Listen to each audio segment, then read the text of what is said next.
მოგესალმებით, მეგობრებო. საინტერესო ვიდეო მინდა დღეს ჩაგიწეროთ. როგორ მუშაობს პროგნოზირებადი ასტროლოგია, მაგალითად, როგორ მუშაობს პროგრესიები და დირექციები ასტროლოგიაში.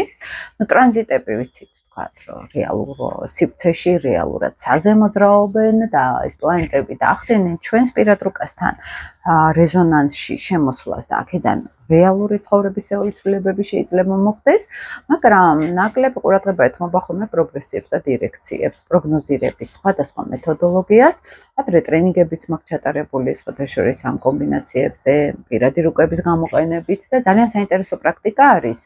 და აქტიურად ვიყენებ ხოლმე ამ პრაქტიკას, ოღონდ იცით, მე ყოველთვის ვამბობ, რომ ასტროლოგია ჩემთვის არ არის ისეთი განხრა, რომ ან კითხაობაში გამოვიყენო, ან კოგნიტურად გამოვიყენო აი ფორმულებში, რა როდის მოხდება, სად უნდა წავიდე ბედნიერების მისაღწევა და ამ შემდეგ ეს იმიტომ ეს რეალურად ესე არ მუშაობს. გამოცდილებიდან გამომდინარე გეუბნებით. იმიტომ რომ თუ ჩვენ ჩავხსნით ფსიქოლოგიას, აქ ხო, და მხოლოდ ფორმულებში ვიმუშავებთ, ეს არის რომ ჩვენ კონტაქტი არ აქვს ჩვენ შინაგან სამყაროსთან, ამ დროს პირადი რუკა მუშაობს ზუსტად შინაგან სამყაროზე. ეს პირადი რუკა არის ჩვენ შინაგანი სამყარო. ჩვენი პროგრამები, ჩვენი ოჯახური გზავნილები, ჩვენი კარმული გზავნილები და თუ ამ ყველაფერთან კონტაქტი არ აქვს, ხო, ეს არის მხოლოდ მშრალი ინფორმაცია. რომელსაც კი იყენებენ ასე თუ ისე, მაგრამ ზოგჯერ თავსაც იჯერებენ, რომ ვითომ ეს ინფორმაცია მათთვის სასარგებლო იყოს. იმიტომ შეაფერი არ იცვლებათ ცხოვრებაში, იგივე არის, რაც კითხავთან რომ მივიდეთ.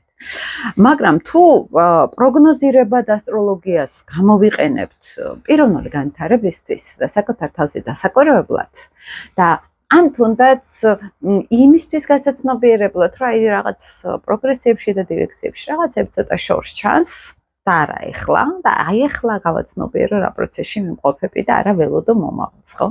საერთოდ ეზოთერულ პრაქტიკებში რომ შევხედოთ მომავალთან ურთიერთობა საკმაოდ საფრთხილო არის, ესე ამბობენ მაგალითად ეზოთერიკაში, ენერგეტიკულ პრაქტიკებში ვინც არის ჩართული, იმიტომ რომ მომავლის ენერგია იძლევა ხოლმე ხშირად ან შფოთვას, ან შიშს, ან კმაყოფილებას, რომ ვიცი რომ მომავალში კარგად იქნება ყველაფერი, ახლა მოდუნებული ვარ, უკეთ აღარ ვისწრაფე, ან ენერგია შევაჩერე მომავალთან. ამიტომ ძალიან მნიშვნელოვანი არის სწორი ურთიერთობა მომავალთან და პროგნოზირებასთან. აი ხა თეორიულად რო აგეხსნათ დირექციები რა არის და პროგრესიები რა არის, ეს არის, მეგობრებო, როდესაც ვიყენებთ დირექციებს, სადაც გვჭირდება სუსტი დაბადების დრო, იმიტომ რომ 4 წუთი ჩვენ თუ დაბადების მომენტი შეგვეშალა, 1 წელი ვარი უკვე ცვლილება დროში. ამიტომ, აი, როცა ამბობენ ხოლმე პირადი რუკისთვის გვჭირდება ზუსტი დაბადების დრო, ასტროფსიქოლოგიას ეს არ ჭირდება. უბრალოდ ჩვეულებრივად თარიღითაც შეგვიძლია იმხელა პროგრამები ვნახოთ, იმხელა პოტენციალი ვნახოთ ადამიანში, ან კარმული ნეგატივები, რომ არ არის დიდი აუცილებლობა, ხა მაგის გარშე ჩვენივე შეგვიძლია ვიმუშაოთ საკუთარ თავზე. მაგრამ პროგნოზირებად ასტროლოგიას ჭირდება ზუსტი დაბადების წუთებიც კი. თუმცა თუ ეს პროგნოზირებადი ასტროლოგია გვჭირდება აი ძალიან მნიშვნელოვანი საკითხების მოსაგვარებლად, ხო? ან დაგეგმა ოპერაციის, ან დაგეგმა რაღაც სერიოზული მე მაგაში არ ვიყენებ მართალი რო გითხრათ ასტროლოგიას, მაინც ინტუიციურად ვაკეთებ ხოლმე ყველაფერს, თუმცა ახლა დაბნელებაზე შეიძლება ოპერაცია არ გავაკეთებინო, ვინმე შეიძლება კი რა არ ვაკეთებთ, ხო? ახლა ესეთი რაღაც მარტივი პრინციპები არის.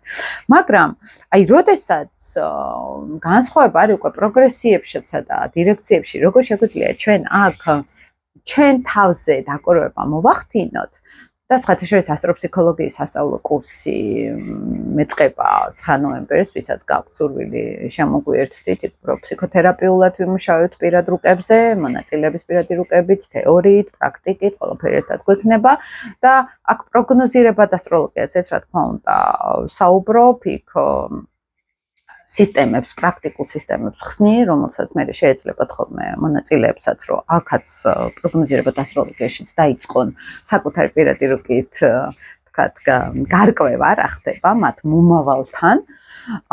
და ჩემ პრაქტიკაში რასაც ვაკურდებოდი, აი დირექციები ძალიან მოკლე დილეტანტურად ყველასთვის გასაგებად რო გეტყვით, ეს არის ისეთი პროგნოზირების საშუალება, რომელიც დაახლოებით 1 წლის შუალედში გვაჩვენებს და არ ვიცით ზუსტად იქ თარიღი, მერე ვამოწმებთ სხვადასხვა პროგნოზირების საშუალებებით, რომ უფრო მივხვდეთ მიახლოებით, რომელ თვეს შეიძლება მოვლენა მოხდეს, ხო? მაგრამ დირექციებში ჩანს მნიშვნელოვანი თუ რამე ხდება ჩვენ ცხოვრებაში, რომელიც მე გვახსოვს, აი ის მნიშვნელოვანი ოღონდ მოვლენები. ბავშვის გაჩენა იქნება, დაქორწინება იქნება, იქ რაღაც დრამა იქნება ოჯახური ან ემიგრაცია, ესეთი რაღაცები ჩანს როგორც წესი პლუს დირექციებში. თუმცა ჩვენ ბევრ სხვადასხვა ტექნიკას ვიყენებთ პროგნოზირების, რომ ზუსტად ვთქვათ, მაგალითად, რომ აი ამ წელს უფრო მეტი შანსი აქვს ადამიანს. თუმცა შეიძლება ეს დირექციებში იყოს მონაცემები, მაგრამ ადამიანმა არ გააკეთოს ეს ყველაფერი, ხო? ესეც შესაძლებელია. მაგრამ ჩემთვის საინტერესო არის პროგრესიები. პროგრესიები არის, მეგობრებო, ეხლა რაზეც უფრო მინდა გაგიმახვილოთ ყურადღება. ეს არის შინაგანი ცვლილებები, ადამიანის უფრო შინაგანი ემოციური მხარე, მისი აღქმადობა და პროგრესიებს და დირექციებს აქედან გამომდინარე ერთად უყურებთ ხოლმე. თუ ორივეგან არის რაღაც აქტივობა იმ პერიოდში. თან პროგრესიები, ეს არის უფრო ჩვენ მთვარეს უყურებთ, მაგალითად, ყველაზე ჩქარა მთვარე დადის და პროგრესიებში ამ მთვარის მიმდინარეობა და ასციდენტის მიმდინარეობა ეს ჩვენი ვიზუალური მხარე და ჩვენი იმიჯი. ამის ცვლილებებს ვაკვირდებით ყველაზე მეტად. თუმცა ანუ ასციდენტთან თუ რამე ცვლილება ხდება და აი ამ პროგრესიების რუკას, რომელიც ძირითადად თვალესში ვუყურებთ, თუ არის მნიშვნელოვანი შეერთებები, თუ არის მნიშვნელოვანი ღერძზე რაღაც აქტივობა პროგრესიებში, ან მაგალითად ასციდენტი შეიცვალა, ან დირექციებშიც ასციდენტი შეიცვალა, ან თვარემ შეიცვალა მდებარეობა, მაგალითად ამ პლანეტამ შეიცვალა მდებარეობა, ჩვენ უკვე ვიცით რა ფონში არის ადამიანი, რა გარემოში, რა ემოციურ და ვიზუალურ ფონში არის ადამიანი, ხო? ანუ ფაქტიურად ჩვენ ამ პროგნოზირების საშუალებით შეგვიძლია როგორც შინაგანი ადამიანის მდგომარეობა დავინახოთ, ესე როგორ აისახება, რა პერიოდში აისახება მის ცხოვრებაში ეს ყველაფერი.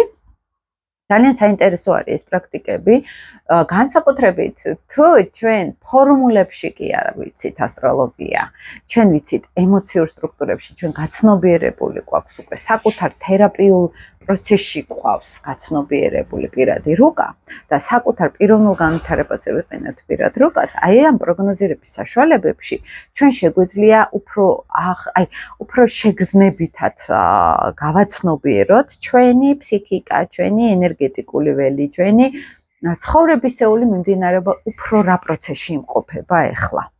მაგალითად, ხო? სხვათა შორის ასეთ პერიოდებში არის ასევე ტრანზიტებში, ოღონდ სატურნის დიდი პერიოდი, ან მოკლე პერიოდი, ორი დიდი პერიოდი გვაქვს სატურნის ხოლმე, ერთი 2 წლიანი არის, მეორე 7 წელნახევრიანია. სხვათა შორის ამ თემაზე მაქვს ტრენინგი ჩანიშნული, უფრო თერაპიულად მუშაობა, ვისაც აქვს სურვილი, 19 ოქტომბერს მაქვს ეს ტრენინგი ჩანიშნული, ვისაც გაინტერესებთ უბრალოდ ეს თემა, პირდაპირ სატურნის ან რთულ პერიოდში თუ არის ადამიანი და მუშაობა უნდა საკუთარ თავთან ჯგუფურ ტრენინგზე და უფრო გააცნობიეროს ეს სატურნის პერიოდი, ეს ტრანზიტულ პერიოდს ეხება ეს ტრენინგი, შეგიძლიათ ნახოთ მერე ივენთი ამ თემაზე და არის ესეთი რთული პერიოდები, ან საკმაოდ იღბლიანი პერიოდი რო გვეწყება მაგალითად და აი ამ ტრანზიტების და აი ამ პროგრესიებისა და დირექციების გაცნობიერებით ჩვენ შეგვიძლია არა მარტო ის გავიგოთ, ან რა გველის, ან რა სიტუაციაში ვართ ახლა, ხო? არამედ შეგვიძლია გავიგოთ ჩვენ შინაგანად, მაგალითად, აი ეს წარსული პროცესები რატომ მოხდა, რომ რა ცვლილებები უნდა შემოვიდეს ჩვენ ცხოვრებაში, იმის გამო, რომ ამ წარსულში რაღაცა მნიშვნელოვანი ხდებოდა. ანუ მე ამ პერიოდს ვიყენებ ხოლმე მეგობრებო ცხოვრების გადასააზრებლად, 10 წლიან პერიოდში გასაცნობიერებლად მაგალითად, ხო, იმიტომ რომ აი ეს ფაზები პროგრესიებში რაც ჩანს და დირექციებშიც, აი თუ არის რაღაც პროცესის დასასრული, ან ახლის დასაწყისი. აი ეს არის ძალიან კარგი საშუალება გავაცნობიეროთ ჩვენ ის რაც ჩვენთვის არ იყო დანახული, მაგალითად, ხო, ჩვენ ინერციულად მივყვებით ხოლმე ცხოვრებას და არ გვაქვს კონტაქტი საკუთარ შინაგან სამყაროსთან, საკუთარ შინაგან ცვლილებებთან. მაგალითად, და ზოგჯერ არის ხოლმე, რომ აი ვუყურებ ადამიანის აი ამ პროგნოზირების საშუალებას და იმ ხალხ ცვლილებები ერლის ცხოვრებაში, რომ ყველაფერს მოიშორებს, რაც კი რამე ქონდა. აბსოლუტურად განახლდება და აქ ხედავ ხოლმე, რომ აი თქვა ჯერ თუ პროგრესიული თუ არ შედის მნიშვნელოვან ასპექტებში და მე შემდეგ წელს უკვე დირექციებიც ემატება, ეს ესე იგი შინაგანი პროცესი არის და მე თერაპიულად შევდივარ ხოლმე. აი ხა ამ რაღაც შინაგან პროცესებს გადიხარ, რანჯერ გზა არიცი რა იქნება და აბა რას გრძნობ ახლა და აბა რა ხდებოდა წარსულში 5 წლიან ან 10 წლიან პერიოდში, იმიტომ რომ იქ ჩანს დაახლოებით დირექციებში, ხო, წინა პერიოდში რა ხდებოდა. აცვლილებები გამოიარა ადამიანმა და ძალიან საინტერესო არის ამ მეთოდების გამოყენება ისევ და ისევ ფსიქოთერაპიულად და ყველაზე დიდ ჩემ აღმოჩენას აი ამ წლების განმავლობაში რო უყურებდი ამ მეთოდოლოგიას ხო იყო ის რომ აი ხო არის რაღაც თავისუფალილებაც არის ჩვენი არჩევანით, მაგრამ მაინც რაღაც ისეთ მატრიცაში ვარ შემოსულები, იმიტომ რომ ზუსტად ხედავ ხოლმე რომ აი პატარა ბავშვი არის და ამადამ წელს ეს მოუწევს. იმად იმ წელს ის მოუწევს. ახლა არ ვიცი რა ფორმით იქნება ეს მაგალითად, მაგრამ აქ რაღაც მნიშვნელოვანი ელოდება, ხო? აი ეს ჩანს ხოლმე და ძალიან მნიშვნელოვანი არის რომ გავაცნობიეროთ რომ რაღაც მატრიცაში ვართ, ან ჩვენი ბედი თან გაწერილია წინასწარ. აი ამ პროგრესებში და დირექციებში და ტრანზიტებში ჩანს ხოლმე. ეს რომ აი ამადა ამ წელს ძალიან მნიშვნელოვანი ტრანსფორმაცია გქონდეს, ან ფსიქოემოციურ დონეზე, ან რეალურად მოვლენებში გადავა. ზოგჯერ უყურებ და ყველაფერი კარგად აქვს ადამიანს, მაგრამ პროგრესებში იმდენი ამბავი ხდება, რომ ის გადის სერიოზულ ტრანსფორმაციაში შინაგანად, რომელიც გარეთ არ ჩანს. პროგრესებში სიმშვიდე არის და გარეთ დირექციებში და ტრანზიტებში ხდება მთელი ამბავი, ხო? და აქ მოდის მერე, აი გარეთ რაღაცები ხდება, მაგრამ იმ მომენტში ადამიანი მშვიდად არის მაგალითად, ხო? და გადის ამ პერიოდს ასე თუ ისე. ძალიან მნიშვნელოვანი არის ფსიქოთერაპიულად შევხედოთ ამ მეთოდოლოგიებს და არა სამკითხაოთ. და გეუბნებით მთელი ჩემი YouTube-ზე აქტივობა და ამდენი ვიდეოების ჩაწერა ემსახურება იმას, რომ სტანდარტი ავწიოთ ასტროლოგიის და სტანდარტი ავწიოთ ჩვენი თავისაც, ჩვენი გაცნობიერების უნარისაც, ემოციური ინტელექტი უფრო გავზარდოთ, უფრო გავიზარდოთ სულიერად, ხო? და აი ძალიან კარგად მუშაობს ეს ამ ასტროლოგიის გამოყენება მთელი თავისი შესაძლებლობებით, იმიტომ რომ არ არის მარტო პირადი რუკა. ამ პირადი რუკის მიღმა არის უამრავი პროგრესიული ვარიანტი არის, ტრანზიტები არის, სოლარის რუკა არის, წლის რუკას რო ვეძახით მაგალითად და ამ ყველა ნაწილის შეერთებით, ყველა ნაწილის გაცნობიერებით ჩვენ შეგვიძლია გავიგოთ რა ფაზაში ვართ, რა ფაზა გველის, რა ფაზიდან მოვდივართ და ამას ფსიქოთერაპიულად თუ გამოვიყენებთ გაცნობიერებას, ჩვენ უკვე აი კონტაქტზე გავდივართ ჩვენ ცხოვრებასთან. აქეთ არის წარსული, აქეთ მომავალი, ხო და აი ფსიქოლოგიურ დონეს რო გავცდეთ და უფრო კარმულ თემებში რო გადავიდეთ, ჩვენი სულის ნაწილი ეზოთერულად გიყვებით ახლა და სხვათა შორის ჰიპნოთერაპიებზეც უამრავი გადიოდა ამ შრეზე, მეც გავსულა ამ შრეზე.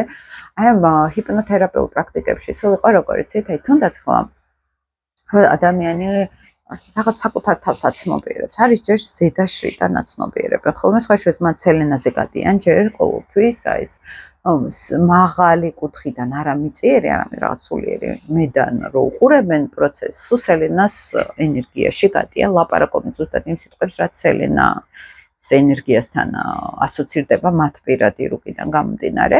აი ამ დიდ სურათში ქვეცნობიერი არის სულიერ სამყაროებთან კავშირში ეზოთერული კუთხით. აი ამ სულიერ სამყაროებთან როცა არის კავშირში, იქ იმ ხედვიდან სხვა სურათი ჩანს. ესევიდან დედამიწის სამყარო, ანუ ჩვენ ცხოველური ინსტინქტები საერთოდ სხვა სურათიდან ჩანს და აი ამ ქვედა სამყაროდან იმას ვერ ვხედავთ საერთოდ, ხო?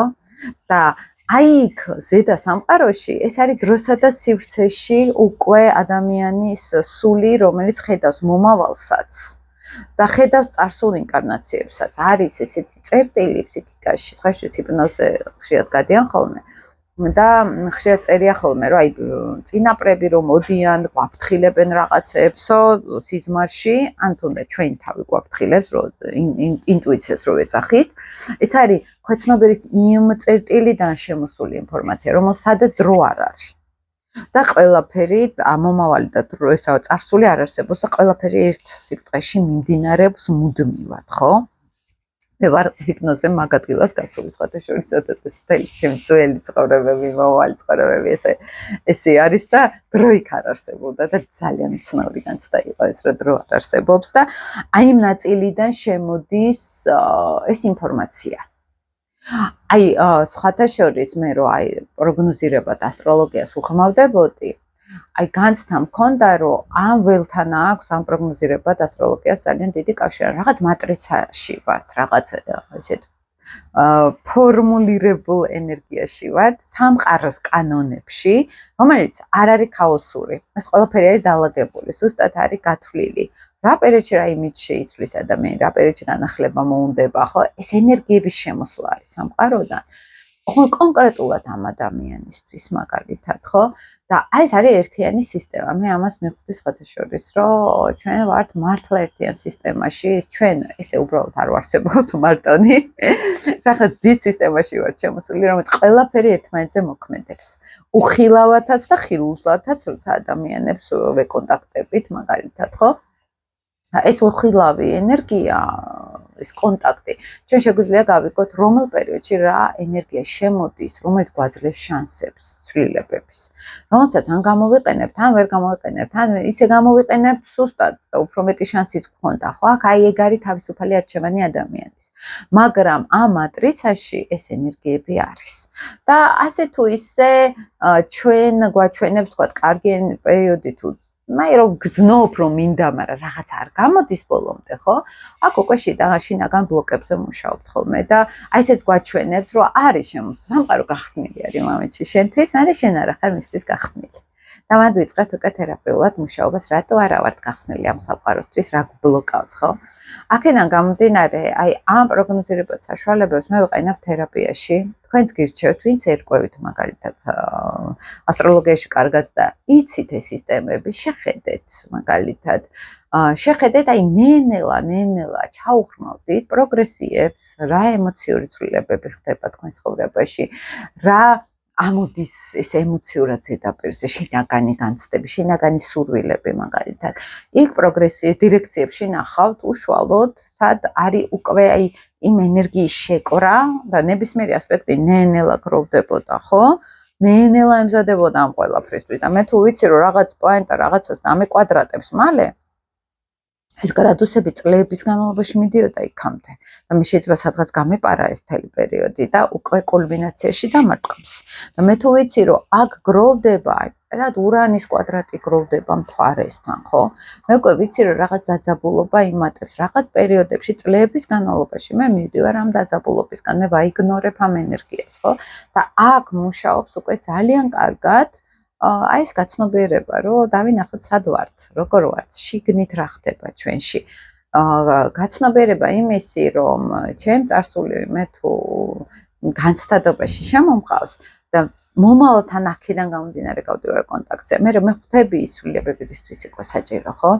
და აი ეს ინფორმაციები ძალიან მნიშვნელოვანი არის, მეგობრებო, უფრო აი თანამედროვე ასტროლოგიაში, რასაც ახლა 9 ნოემბერს დავიწყებთ ამ სასწავლო კურსს. ასტროფსიქოლოგიის, ასტრომინერალოგიის ლექსია მაქვს და ამერია. ასტროფსიქოლოგიის სასწავლო კურსს, სადაც ძირითადად აი ამ ფსიქოთერაპიულ ღერცს ვიჭერთ ასტროლოგიაში და ეს არის ჩემი გზავნილი ხოლმე ყოველთვის თქვენთან, რომ უფრო ამ კუთხითაც შევხედოთ ასტროლოგიას, უფრო პიროვნული განვითარების კუთხით შევხედოთ, ძალიან დიდი ძალა აქვს ასტროლოგიას ამ მიმართულებით. მართლა რამდენი წელია ფსიქოთერაპიაში ვარ და ამ ხელა სიღრმეში თინა ფსიქოთერაპევტებიც ვერ გადიან ხოლმე და ვერ ხედავენ და აქ არის ზუსტად სულ ამბობ ხოლმე, რომ აი აქ ასტროლოგიაში ვინც ერკვევა, ან ვისაც აქვს ეს რაღაც შინაგანი გახსნილი, ეს არის ორ სამყაროში რო დგახარ. ანუ იქით სამყაროს თანაცხარა, თითქოს არ აქვს კავშირი დაკარგული რაღაც სხვა სამყაროებთან. მე მაქვს ხოლმე ესეთი განცდა, ხო? და აი ვინც მოისმენენ ასტროლოგიას, მაგრამ მე მაინც ფსიქოლოგიაში მიდიან და უარყოფენ ასტროლოგიას. ეს არის უკვე ჩემი აზრით, მე რასაც ვაკვირდები ხოლმე დაცვითი მექანიზმები, რომ აი კი წავალ სიღრმემდე, მაგრამ ამ ხელა სიღრმემდე არ წავალ და მე მეშინი ამ სიღრმეს. აი ეს გზავნილი არის ხოლმე ჩემთვის ამ ადამიანებისგან, იმიტომ რომ აი რომ ჩაგვიკაკუნებია იმ სიღრმესთან, უკვე ხედავ რომ ადამიანი მზად არ არის და აი თავის არიდება აქ ეგრევე, ხო? და იქ იმას კი არ ვამბობ, რომ ასტროლოგიაზე ელაპარაკები ადამიანს, აი ზუსტად იმ ტრაუმებზე, რაც პირად რუკაში ჩანს, თავის არიდება არის, მე მედიან და მე ნუ ასტროლოგიით აღარ ინტერესდებიან სიტყვაზე, მაგრამ ასტროლოგიით კი არა, ამ მეთოდით ასტროფსიქოლოგიაზე აი ესე ჩაღრმავებით რო არ მიდიან, აქ გასაგებია რომ თავის არიდება არის, იმიტომ რომ ისეთ სიღრმეს შეუძლია, ისეთი გაშიშლება შეუძლია ადამიანის ასტროლოგიას. და მაგიტავს ხათშორის ადამიანებთან ურთიერთობაში ძალიან ისეთი ვარ ნეიტრალური, რეიცი ადამიანს ვცდილობ ხოლმე უკვე რომ რუკაც არ დავინახო, თუმცა ანუ არ ნახო, თქვა ახალი ადამიანი გავიცა, იმიტომ ვცდილობ რუკა არ ვიცოდე, იმიტომ რომ იმდენად უკვე ყველაფერი იცი ადამიანზე, რომ უკვე საინტერესო აღარ არის. თუმცა კარგად რო რკვევი ასტროლოგიაში აღარ გჭირდება ხოლმე ბოლომდე რო კისწოდნა, ეგ ჩანს, ენერგიები ჩანს, უკვე იცი, იქ კარმული ასპექტები სად ექნება ადამიანს, ხდები იქ მარსი სად აყავს, ვენერა სად აყავს, მაგალითად, აი ენერგეტიკას უკვე ხედავ ადამიანის, მაგრამ მეორე მხრივ ეს არის იცით როგორი მომენტი, რომ იცნობ უკვე ადამიანს, ხო, უკვე მშვიდი ხდები, აღარ ახარ რაღაც ისეთ მოლოდინებში წყენები აღარ გაქვს, აგრესიები აღარ გაქვს, ან ძალიან მშვიდი ხარ. და ძალიან საინტერესო არის ეს სამყარო ჩემთვის, მაგალითად, თუნდაც ის რომ აი რომ ხედავ რომ აი თავის არიდება აქ ადამიანს, ყოფილა ესე მოდიან ხოლმე და თან აინტერესებთ ის სფერო რაშიც ვარ, მაგრამ თან რო აი გიკითხებიან და აი რომ უნდა უთხრა რომ აი ეს გიჩანს რუკაში და რას გრძნობ ამაზე და ეგრევე თავის არიდება, აქ უკვე გასაგები არის რომ არ მინდა ამას რო შევეხოთ, ხო? და მშვენიერი, ძალიან კარგი რომ არ გვინდა ამას შევეხოთ. აი შემდეგი ეტაპი, როცა გვინდა ამას შევეხოთ, აი მაქედან იწყება ყველაზე საინტერესო განვითარება.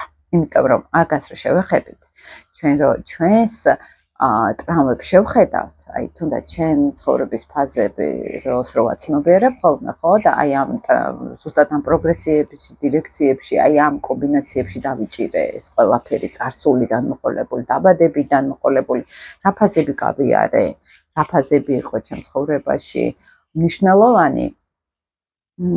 ამ ყველაფრის გააზრებით, ხო? ეს ძალიან საინტერესო რაღაცას მივხვდი, რომ აი ის რომ მე გავიარე ეს ტრავმები ფსიქოთერაპიულად მაგალითად, ან გავიარე ეს კარმულ ტრავმებს, რომ არა, მაგ არაფერი, მაგრამ განცდადობაში მოდის, ხო, არ ვიცი საიდან მოდის, არ ვიცი რატო ან მეშინია ამისი, ან არ ვიცი რატო ერთი და იგივე სცენარში შევდივარ სიტყვაზე, ხო? აი ამ ყველაფერთან თერაპიულად, ჰიპნოთერაპიულად, სხვადასხვა ეზოთერიული თერაპიული პრაქტიკებით თუ მედიტაციურად რო ვეხებოდი ამ ყველაფერს, იცით როგორ ხდება?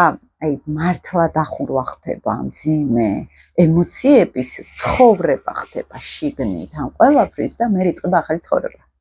ახალი ცხოვრება იწყება, იცით რა განხრით, სელენაზე ვჯდებით, ვამბობ ხოლმე სულ ამას. განახლება ხდება, ანუ მოშორება ხდება მიჯაჭვულობების. იმიტომ რომ განცდადობაში შიში თუ არის, ტრავმა თუ არის, არასწორი ქცევა თუ არის, რაღაც ერთი ეგრევე ეს არის ვერ განცდილი, ვერ დამუშავებული მიჯაჭვულობები, რაღაც ემოციებს.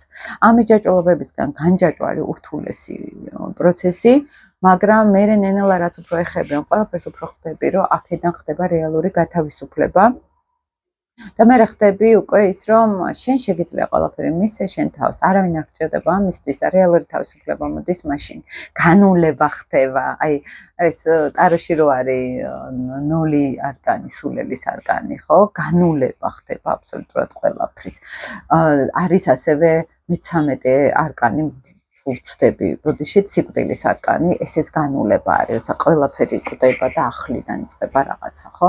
აი ეს პროცესი არის თერაპიაში, ასტროთერაპიამ უფრო მომიტანა მე ესეთი სერიოზული სიღრმისეული ცვლილებები, ჰიპნოთერაპიამ უფრო მომიტანა ესეთი სიღრმისეული ცვლილებები, ვიდრე უბრალოდ ფსიქოთერაპიამ, იმიტომ რომ ფსიქოთერაპია არის ჩემი აზრით როგორც მასაზე მიმართული, ანუ იქ ყველასთვის არის, როგორც ეგზოთერული რელიგია მაგალითად და არის ეზოთერული რელიგია, ხო, რომელიც უკვე ცოტა სხვა, აი ეს რო აღარ ყოფნის უფრო მეტი რო გინდა. აი ფსიქოთერაპიაც ესე არის, მასებზეა მიმართული და ეგ რო აღარ ყოფნის. აი მე არის უკვე ჰიპნორეგრესული თერაპია, წარმოსახვეთი თერაპიები, მედიტაციური თერაპიები მაგალითად, ენერგეტიკული აი გეშტალტ თერაპიულად, როცა ველთან გვაქვს კონტაქტი და აი ამ შიდა ბლოკებთან გვაქვს კონტაქტი, ხო? აი ამ ტრავმულ ბლოკებთან გვაქვს კონტაქტი. მე ვიყენებ ყველა მეთოდს, რაც კი რამე მისწავლია.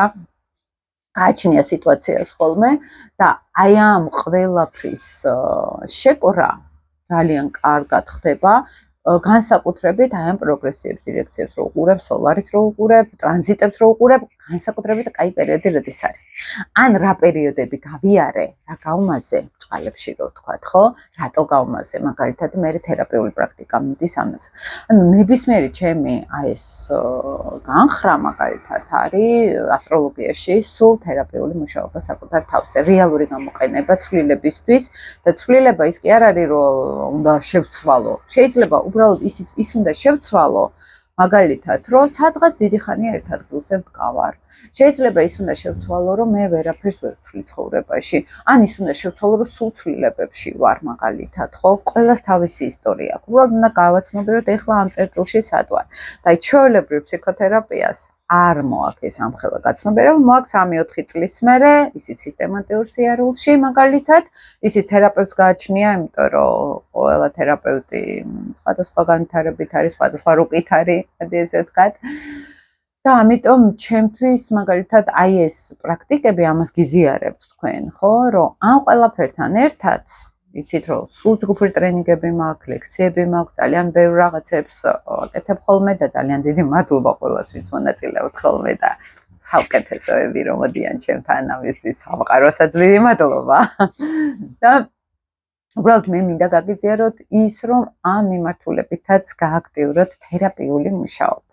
პროგრესიებს უყურებთ და ეხლა რა იხარშება შიგნით ჩემში, დირექციებს უყურებთ და ეხლა რა ფონში ვტრიალებ, მაგალითად რა საბედისო დონეზე რა ხდება ეხლა ჩემ ცხოვრებაში, სოლარის რო უყურებ რა ენერგეტიკულად ამ წელს რა ის არის რა ენერგიები შემომდის ამ წლის რუკაში, ოღონდ მაგალითად რა არის აქტიური ჩემ ცხოვრებაში, ინტერესთა აქტივობები, რომელი სახლი არის აქ მნიშვნელოვანი ჩემთვის, ხო, რომელი სახლი არის ნეიტრალური, საერთოდ ამ წელს არ მაინტერესებს. ტრანზიტებს უყურებ, მაგალითად ეხლა ზოგადად ცაზე რაც ხდება, ჩემთან რა მოქმედებს, ხო? ეს ახლა რეალურ დროში, რეალურ ენერგიებზე არის აქ საუბარი. თუმცა ზოგჯერ ტრანზიტმა ისე შეიძლება გაიაროს, არაფერი არ მოხდეს, როცა ძალიან რთული ტრანზიტი გქონდეს, იმიტომ რომ მე დირექციებს და პროგრესებს უყურებთ, რომელიც მე დრო გჭირდება ზუსტი და თუ დრო არ ვიცით, იქ ვერ გავიგებთ, ამიტომ ხოლო ტრანზიტებზე ვართ ხოლმე ორიენტირებული და თუ ახლა ჩვენი დრო ვიცით დაბადების ზუსტად, იქ უკვე ამ სისტემებს შლით მთლიანად და უკვე მთელ სურათს უყურებთ და არა ნაჭერ-ნაჭერ, ესე როგორ რაღაც არის, იცით, ეკითხა რომ მივიდეთ და ანალიზი გქონდეს სისხლის, მაგრამ არც რენტგენი, არც ეხოსკოპია, მაგალითად არაფერი არ გქონდეს და მხოლოდ ამ ანალიზებით უნდა იმკითხაოს ადამიანმა. აი ესეთი რაღაც არის მხოლოდ ტრანზიტებით გავლა პროცესებს, მაგრამ თუ ზუსტი დრო ვიცით, იქ უკვე ყველა პროგნოზირებას, საშუალებას ვამოწმებთ და მთლიანად ხედავთ ადამიანს ეხლა დროსა და სივრცეში მთელი თავის წარსული და აი იმ სივრცეს გიყვებით, მთელი მომავლის. იმ წერტილიდან შეგვიძლია ფაქტიურად შევხედოთ ადამიანს, ხო? ესე ძალიან საინტერესო პრაქტიკა არის და გამოიყენეთ. გაგიზიარებთ და მოკლედ რა ვიცი, იმედია საინტერესო იყო თქვენთვის ეს ვიდეო, შეგიძლიათ კითხვები დასვათ. ხშირად ისეთი კითხვები მოდის, უფრო პირად კონსულტაციაზე რო არის ხოლმე გასავლელი, ან პირადი რუკით მთლიანობაში რო არის ხოლმე გასავლელი, ესეც მნიშვნელოვანი არის და ზოგჯერ პასუხს ვერ ვცემ ადამიანს, იქიდან გამომდინარე, რომ იქ ბევრი აი ზუსტად ეს სისტემაში უნდა დავინახოთ მთელი სურათი და არა ესე ნაწილ-ნაწილ, ხო და ესე ძალიან მნიშვნელოვანია რომ გავიკო, ამიტომ აქ 700-მდე ვიდეო დადებული, რომ ძალიან დიდი თემა არის, ამოუწირავი თემა არის, მაგალითად და ამასაც ვცდილობ ხოლმე რომ ესეც გაგიზიაროთ და კომენტარებში ველოდები ხოლმე თქვენ შეფასებებს, თქვენს ინტერესებს, ხა რამდენიმე დამიწერა ამ პროგრესიებზე და მაინტერესა დამიკეთებინა ამაზე მოკლე ვიდეო, თუმცა ტრენინგები ჩამიტარებია მთლიანად ამ პროგნოზირებაზე და გვიმუშავია 5-6 საათი პირადი რუკების გამოყენებით, როგორ მუშაობს საერთოდ ეს სისტემა, თუ იქნება ინტერესი ამას მომავალში შემიძლია დავგეგმოთ ჩვეულებრივად. ასე რომ დროებით მეგობრებო, გემში დავევით.